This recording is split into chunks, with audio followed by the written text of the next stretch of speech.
Yo, yo, yo, what's up, everybody? This is your boy Isaac. And this is your boy Bryce. And we are brothers on tennis. And guess what, folks? We're bringing something special back to you. Remember that rapid fire we did a few episodes ago? Guess what? We're bringing it back, folks. Bryce, we got this episode. You know I'm really excited about it, and I'm just I love doing rapid fire, especially with players, man. So what are your thoughts on a rapid fire about players?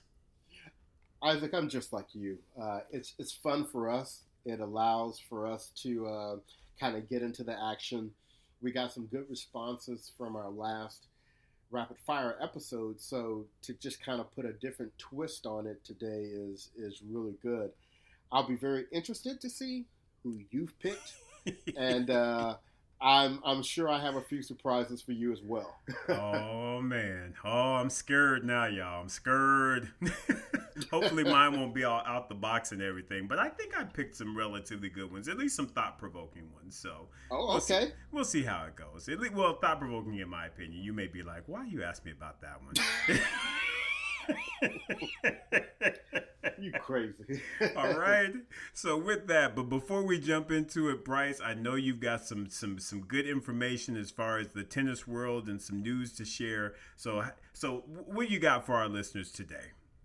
Well, since the last time we've talked, I know we mentioned that Wimbledon had canceled for 2020 and said we'll be back in 2021. Mm-hmm. But we've learned a little detail about what might have helped them make that decision. Many of these tournaments don't have full insurance, and some of them have insurance in case the tournament doesn't happen, but as we know with insurance, it really depends on the type of insurance that you have. Mm-hmm. And Wimbledon had the foresight 17 years ago to start paying $2 million a year specifically for a pandemic type scenario. So for those of you that are a few years past your math days, that means that they have invested $34 million over the last 17 years in this, and their payout is $141 million. That's insane. Isn't it? I mean, you can't do better than that on the stock market. Right? I mean, oh my goodness, Bryce. Talk about forethought. That's incredible, dude. Exactly. So Wimbledon is like, not only are we the best Grand Slam tournament out here, we're also the smartest. Exactly. You look, we know what 2 + 2 equals. Exactly. So what I'm really hoping they take this opportunity to do is to support some of the other players, coaches, tournaments, programs that aren't in such a fortuitous situation.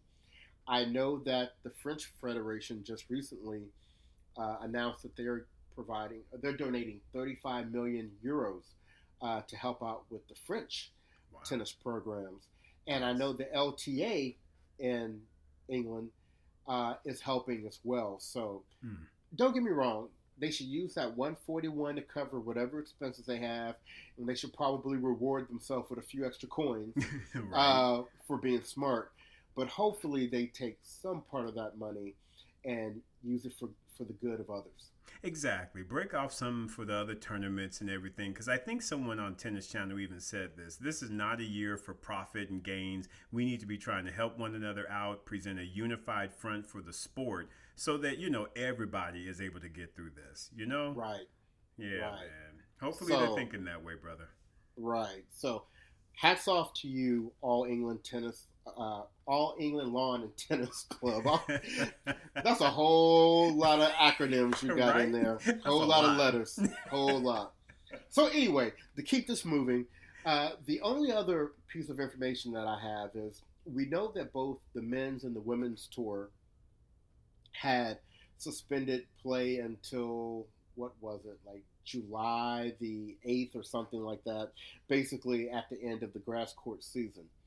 Well, because Quebec has come out and stated that there cannot be any large activities held there until August the 31st, it has forced them to cancel the Montreal Open in August, which is one of the key premier ladies tournaments to the U.S. Open. And as most people know, every year they alternate between having the men and women in Montreal and Toronto. So the men's tournament is not canceled because that same type of stipulation has not been communicated for Toronto. So as of now, the men's tournament, the Masters Series in Toronto, is still good to go. But Montreal will not be happening.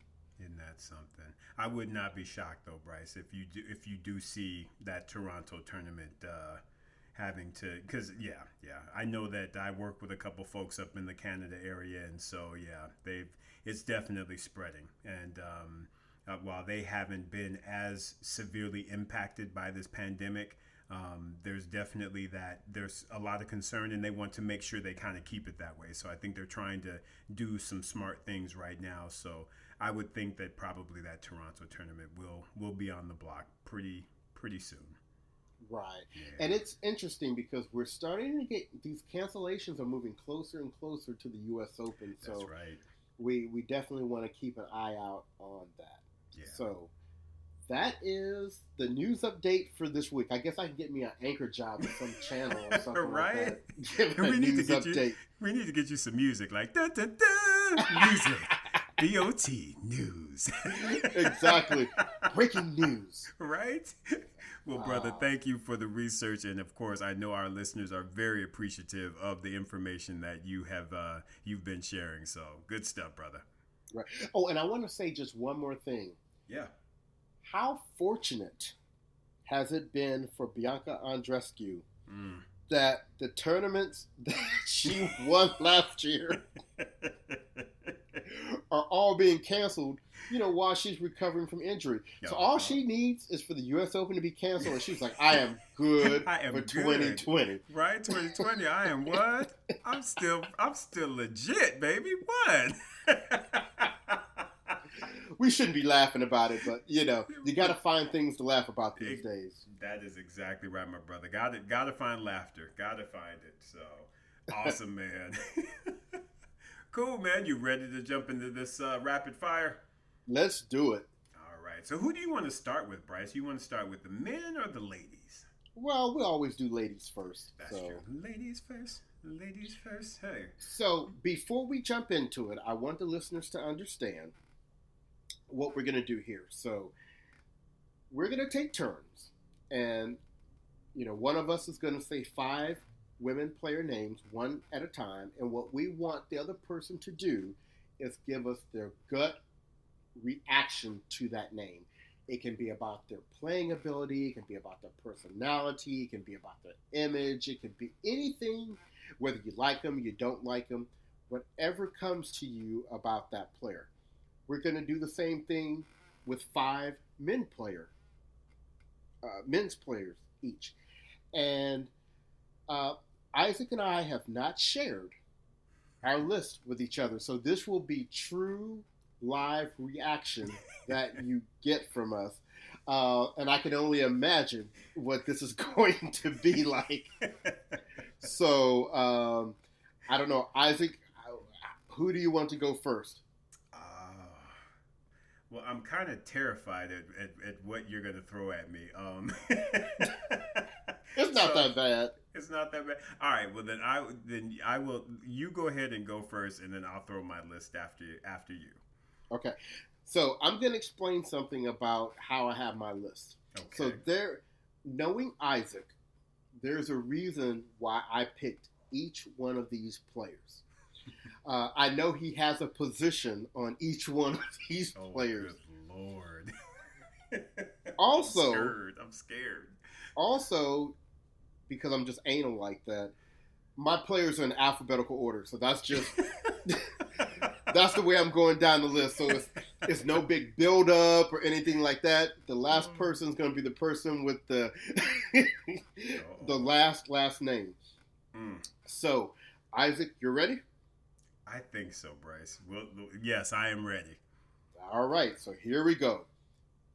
First lady, Kim Clijsters.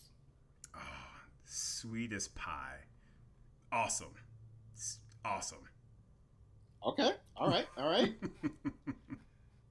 Number 2, Caroline Garcia.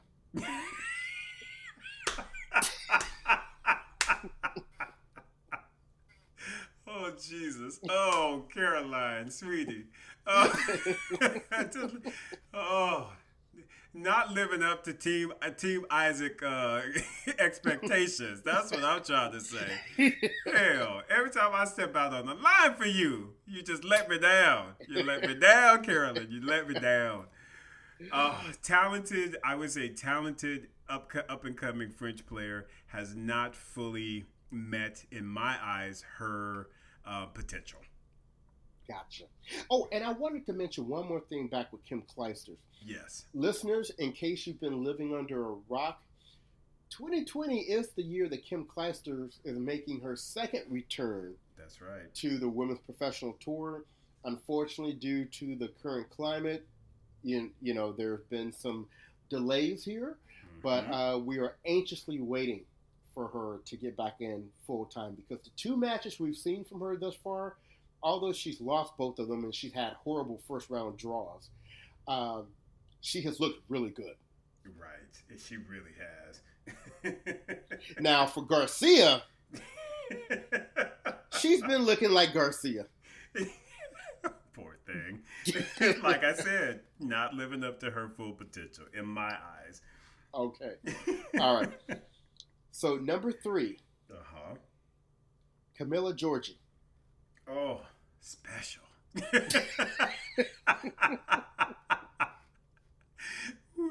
That's all I can say is just don't turn your back. Don't be in no dark alleyway. Because I'm sorry, you might not make it out. That's hilarious. But with that said, someone in my eyes that gets a lot out of their small frame. For her to be as tiny as she is, she can show enough hit that ball. My God. That's a good one. Don't turn your back on her. All right. So, lady number 4. Okay. Taylor Townsend. Oh, why would you ask me about her? Oh, my heart, someone I absolutely love and adore, beautiful smile, extremely talented, but once again, similar to Caroline Garcia, not living up to her potential. Right. Just not. Sorry, baby. Love you, but just no. Gotcha. And look at your coaching situation is all I'm gonna say. Anyway, okay. Shade. All right. So, and to the final lady. Yes. Yanina Fichtmyer. Okay. So you know what? Solid game. Someone that I've watched. I mean, she's got really a lot of good qualities.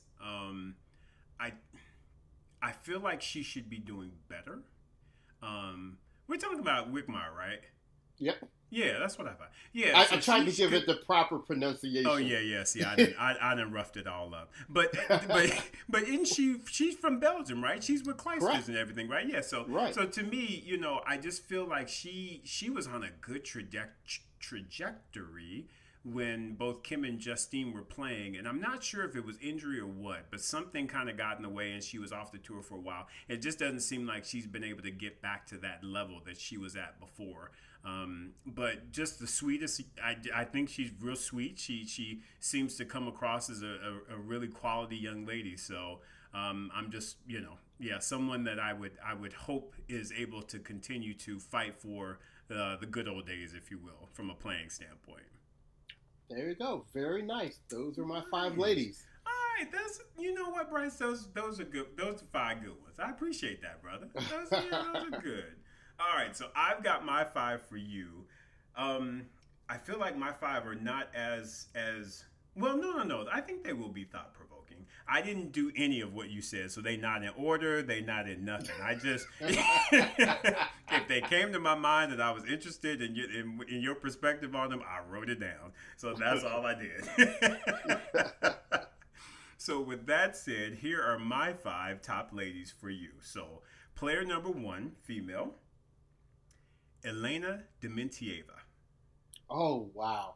The thing that I love to say about Dementieva is that I think she is the best women's player to have never won a Grand Slam title, although she did get an Olympic gold. So I think she even said to her that meant more than a Grand Slam title.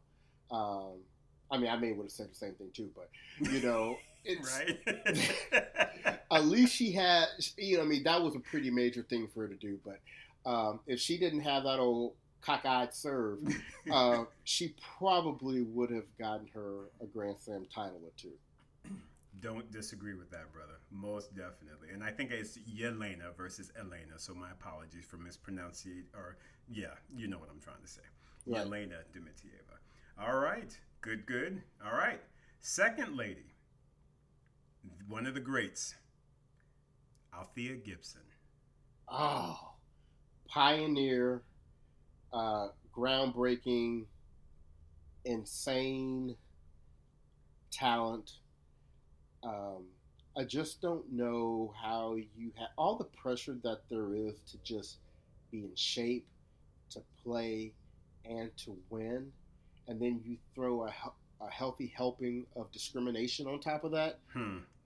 That's, that's, I don't know how she did it. And for those who are not aware, not only was Althea an amazing professional tennis player, when she stopped playing tennis, she started playing professional golf. So the talent was insane. Absolutely. Yeah. I knew that one would be thought provoking, and I definitely wanted to hear your thoughts on the great Althea Gibson. Notice we say that, folks. The great Althea Gibson. Pioneer Althea Gibson. Don't trip. Althea Gibson. Yes, sir. Thank you, my brother. All right. Number 3, Katie McNally. Oh, Katie McNally. So when I even hear the name McNally, it takes me back to Cincinnati, Ohio, where I was raised. I remember the McNally family when I was there. I mean, I didn't know them personally, but, they were one of the big tennis family names there. I think if she gets with the right coach and she continues to develop, she has an opportunity to surprise some people. I can't forget that singles match she played against Serena. I think it was at the U.S. Open last year. Yep. She is the white version of like a Taylor Townsend to me. Right. Right-hander. Great old school game. Great fundamentals. Great, really good in doubles. I think her future is really bright. And I know everybody is on the Coco Gauff hype train, but I think Katie has the potential to be the better singles and doubles player. Coco may end up being just a better singles player, but, like when we have these conversations between Serena and like a Martina Navratilova, I see a Katie McNally more in a Navratilova type capacity, and I see a Coco Gauff in a more Serena type capacity. How great must it be to be like under 18 and be compared to Navratilova and Serena Williams? Right. I mean, come on, man. That means you've got some serious upside. Right. Yeah. So I think her future is real bright. Nice. Very nice, my man. Good answer. I like that. All right. My 4th lady, Ana Ivanovic. Ooh. Okay, number 1, I could not stand her old afflicted clenched fist thing. Somebody should have really taught her how to do that well, because that was ugly to watch. What I respect about her, though, is she got in, she did her thing, and she got out. Yep. and she went and she married an old rich guy, I think, and she is living her best life. So I appreciate that that tennis played a role in her life, and it served her very well. But big forehand, but the wackest of all clenched fist pump motions, just the wackest. I remember you saying that about her when she was active. So yeah, that's what put her on my list, because I was like, I wonder if he remembers this. I remember that. Whenever I see her, that's the image I see. Stumbling back to her chair, trying to clench her fist at the same time. We'll be talking about that. All right, my man. At number 5, Pam Shriver. Oh, Pam Shriver. Well, what I remember is as a young kid growing up, once again, my favorite was Martina Navratilova, and my friend Johnny, her favorite was Pam Shriver. And it was cool because they played doubles together. I think Pam, because I know Pam got up to number 4. She may have even gotten up to number 3 in the world. And for her level of athleticism, being very tall and lanky, and I don't know if I think she was bow-legged or knock-kneed or pigeon-toed or one of those type of things. One of those terms, huh? Yeah, she, when you're playing during a time of Martina Navratilova and Chris Evert and Hana Monalikova, and to be up, in their group, she got the most out of her game. And I think primarily singles, because her skills were really, they fit the doubles game very well. Right. I would have expected her to have been exposed a little more in singles than she was, but that just spoke for how well she competed. So great respect for her, and she's transitioned into a nice commentating career.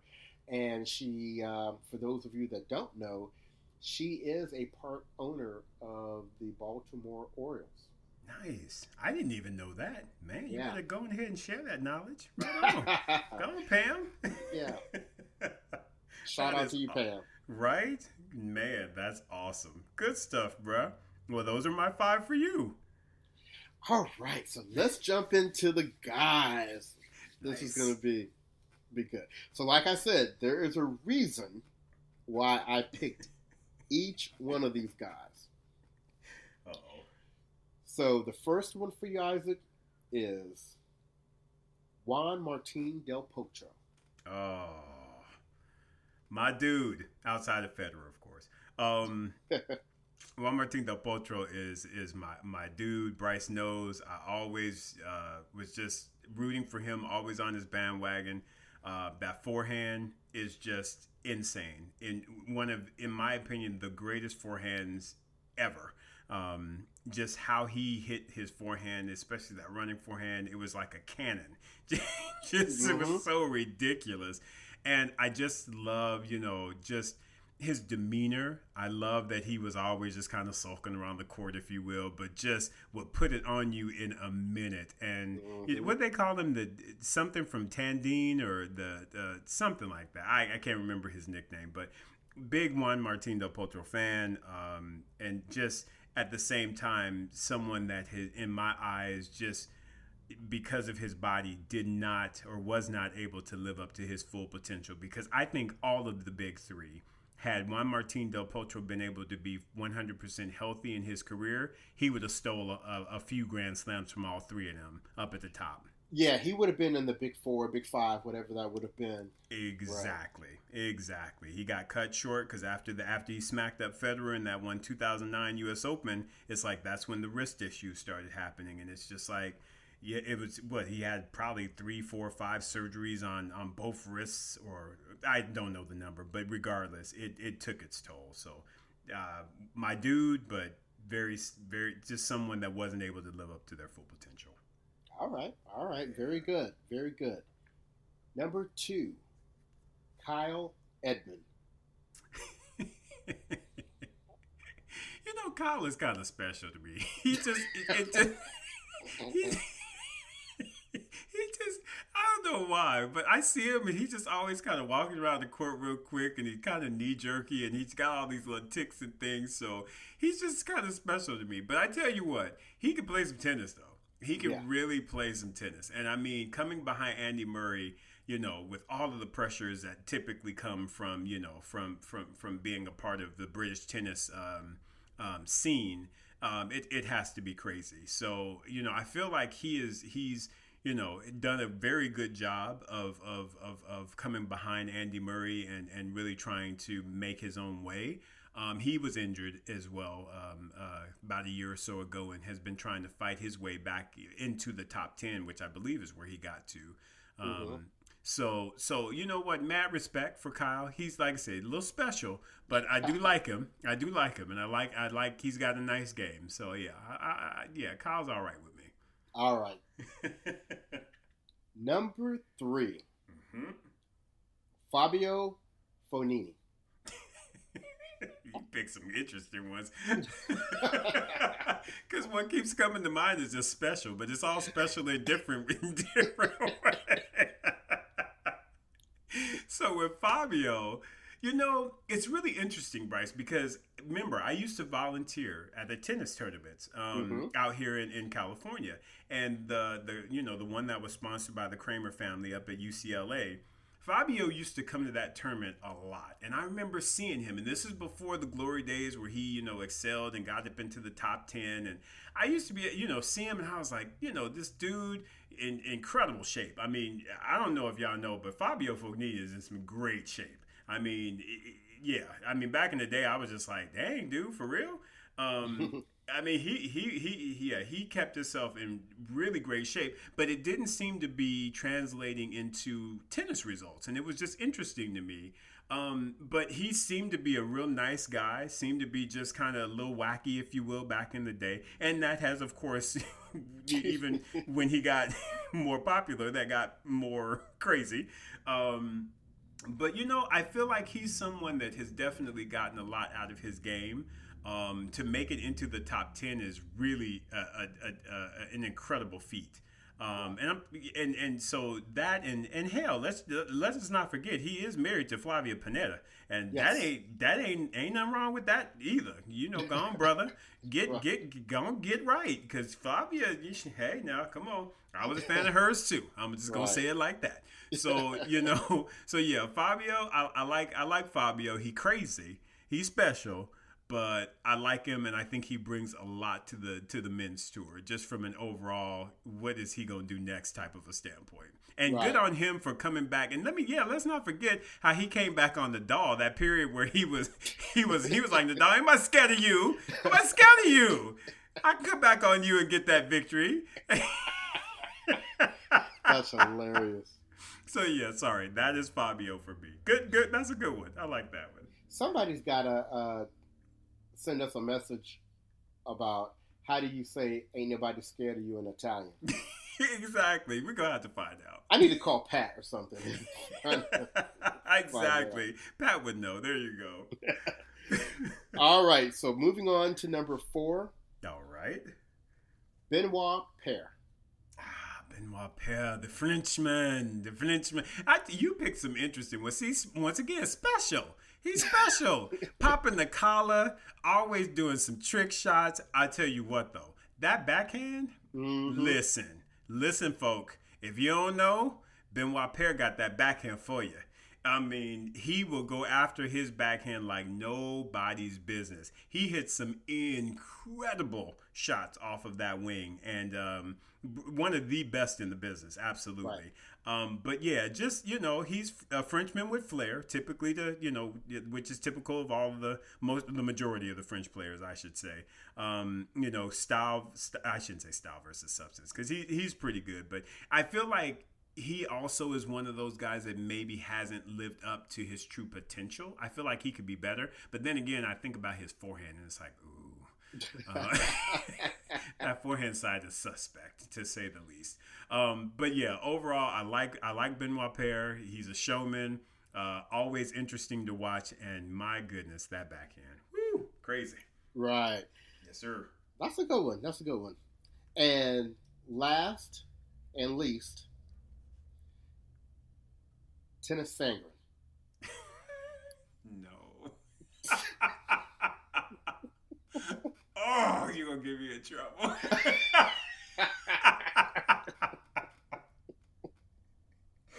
Oh, my God. I don't know if I want to say it. But you know what? That's what this podcast is about. So I'm going to go ahead and put it out there. Listen, if Serena is up on you talking about if you bagging on Serena and she come back at you, listen, you doing something wrong. I'm just going to put it out there like that. If Serena come back on you and she's talking about you should not be following this dude, blah, blah, blah, I'm sorry. I'm listening to the queen. Right. So all I'm going to say is he need to get himself right from that standpoint. See, people gonna be hating me. They gonna be like, ooh, but no, but you know what? I'm just gonna tell the truth, and This is what it is. I think he has done this year. He's done a great job of getting himself in great shape. He did a great job at the Australian Open, and he got some nice results from that.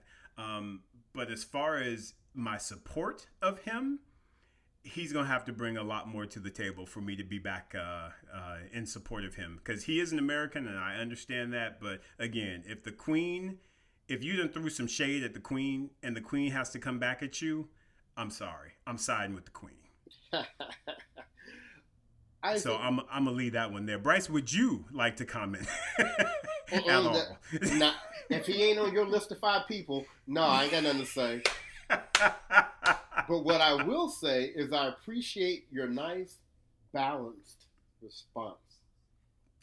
I try. I mean, like I said, there's, we both know there's some folk out there that we really love, adore, and support. And there's some other ones that just don't quite make our list. And unfortunately, he is one of them that just does not make my list. Got it. All right. I'm done. Good job, Isaac. All right, sir. Thank you very much. All right. On to my 5 males for you. Male number 1, Tomas Berdych. Ooh. Well, I was hyped for Berdych because he comes from the country of my two of my favorite players, Lendl and Navratilova. He's another one of these guys that you could potentially put in the conversation of one of the best players, especially consistently throughout his career, to never have won a Grand Slam title. I'm trying not to hold against him that year he took out Federer. Right. At Wimbledon. I'm trying not to hold that against him. But he's just somebody who had a very solid career, probably won't make it into the Hall of Fame, but, he made some nice coin, and he'll have a good life. That's right. Nice. All right. Very good. All right. So that was male number 1. Male number 2, Goran Ivanisevic. That is crazy. Isaac, I had him originally on the list for you. Did you really? Right. Nice. All right. Well, the word for Goran is crazy. And... but crazy in a good way. I thought he brought a really unique and entertaining energy to tennis. Okay. Of course, I was appreciative of him choking and allowing Andre Agassi to get that Wimbledon championship. I appreciate him for that. But I really felt for him at a certain point, too, because he made it to the finals a couple times. And, it was the one tournament he really wanted to win. So when he finally won it, I couldn't have been happier for him. And I don't know if it's still going to go off or not this year, but he was scheduled to be inducted into the Hall of Fame in July with Conchita Martinez. That's right. So... congratulations! What a feat! And then we can't forget, he's crossed over into coaching, and he was coaching. I know Cilic, right, and somebody else. But I like Goran. He was a little crazy, a little special, but I think in a good way. Right on. I like that. Crazy special, but in a good way. Excellent, brother. All right, male number 3. Malavia Washington. You got to be kidding me. He was someone else I had on your list. Shut your mouth. We think way too much alike. I'm gonna send you a picture of this list, and you'll be like, "What?" That is crazy. Anyway, to Malavia. You know, what Malavia meant to me was he was an African American male tennis player that I was able to put a little faith behind. I started watching tennis kind of after the whole Arthur Ashe period, and Rodney Harman didn't really, do a whole lot to keep me excited. But Malavia was, I appreciated him. He was before James Blake, and he was before the Black French guys came out. Noah, I tried to follow Noah a little bit, but, and then who can forget that Wimbledon? Yep. And who can forget that Todd Martin semifinal match that he pulled out. So I heard he's doing a little commentating right now, and he always conducted himself, I thought, very professionally. So as a fellow African American male, I give him a lot of respect. Awesome, and same here, mad respect. Paving the way, and like you said, just a quality brother. So Mal, if you're listening, keep doing what you're doing, brother. We appreciate you. Yes. All right, my man. Number 4, Riley Opelka. Okay. I know as an American, I'm supposed to be all about Opelka and all that, but, he's got potential because he's got a big serve and he's tall and, he's all John Isner-like. He's kind of different to me. I don't really have anything against him, but he don't really make me feel like I want to sit down and watch one of his matches. Okay. I don't vote against him. I guess maybe so, because there's a whole lot of people I would vote against him but yeah, he's just. I got to spend more time with Riley. I just haven't been really invested in him yet. He's just kind of there. Okay. So, yeah. All right.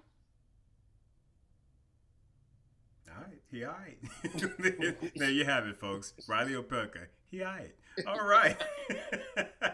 And last but not least, number 5, Ivan Lubicic. Oh, Lubicic. So, Lubicic is another one of those crazy dudes. And I remember when he was playing, that dude's backhand was insane. And Federer fans, you have to credit Lubicic for getting Roger's backhand right.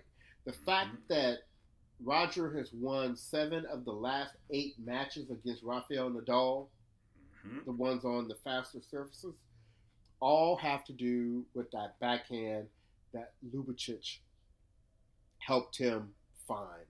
Yep. And just one other thing I'll say about him. He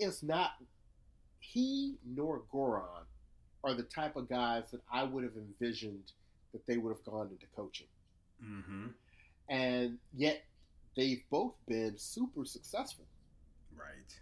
So a lot of respect for Lubicic. He kind of had a little surge there late in his own career, and he definitely has helped Roger further his. 100% agree with that, brother. That Federer backhand is all Ivan Lubicic. Yes. That was I know he was like, Roger, you hit it just like this. Exactly, right? Just like this. Trust me when I tell you. Like this. Excellent.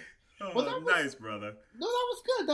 I'm just so surprised that you had so many of the people that I was going to ask you about as well, but I ended up kind of crossing them out at the last minute.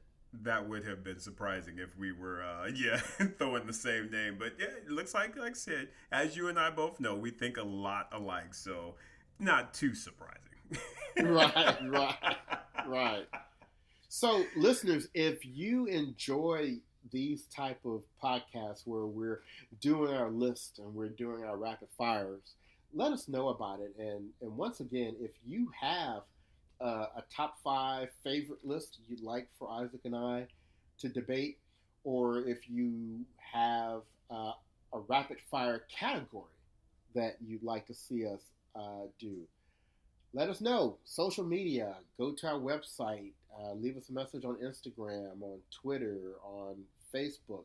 We'll be happy to do it, because what do we want to do?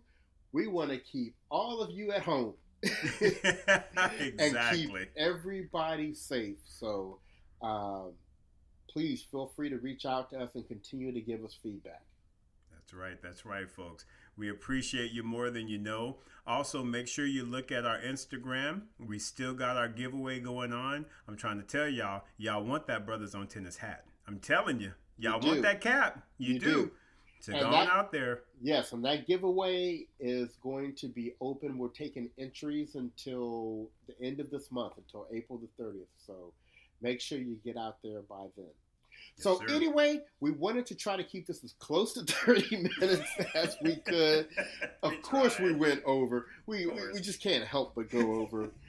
But we're going to end it right now. So thank you for listening, and we're going to be back with you with a new episode, hopefully in the next several days. With that, this is your boy Bryce. And this is your boy Isaac. And we are Brothers on Tennis. Be good, everyone.